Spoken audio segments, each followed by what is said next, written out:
I'm here at MWC Barcelona with the CTO of Juniper Networks, Raj Yavatkar. Thank you very much for joining us today. Thank you, Chris. Why are AI-based networks necessary, and what innovations are coming to life because of this technology? So if you look at traditionally, the networks have always been operated manually, right? So there are two end consumers of the network. End users, which have devices like iPhones and all, and the end-to-end operators who operate the networks. Operators always have been working with multiple dashboards, doing things manually. In the world of AI, we have to move away from that, where they should be just trusting the network to work. Network should be invisible.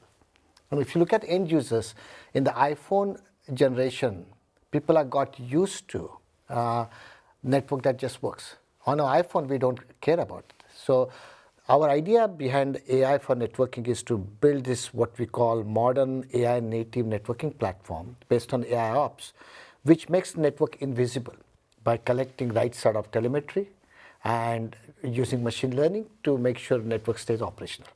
So one of the things we have done is that last 9 years, we have been working on collecting data from the network, applying data science for insights, so that based on security, based on real-time responses, and network that's reliable, we can provide connectivity using what we call AI native networking platform.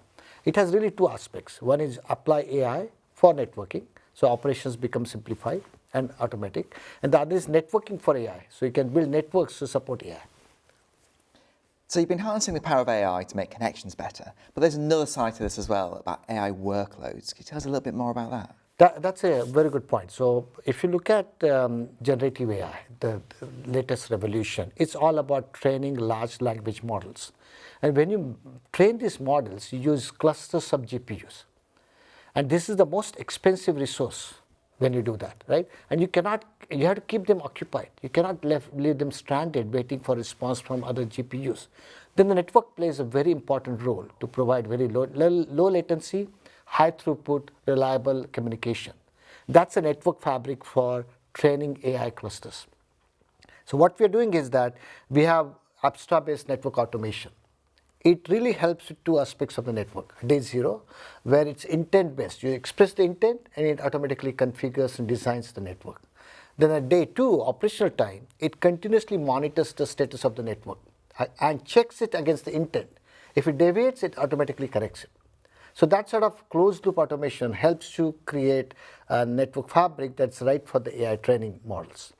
But on top of that, what we do is we bring our Marvis AI engine, which has a conversational interface, but also it has a machine learning capabilities to take the output from Apstra, events, alerts, and apply machine learning for automated diagnostics and correction to the network. So those two aspects make really the ability to do what we call networking for AI. So one of the big discussion topics at the moment is the impact of AI on sustainability efforts. How is Juniper leading in this area? So as we look at the AI workloads, take lots of computing and networking power, it's important to be sustainable.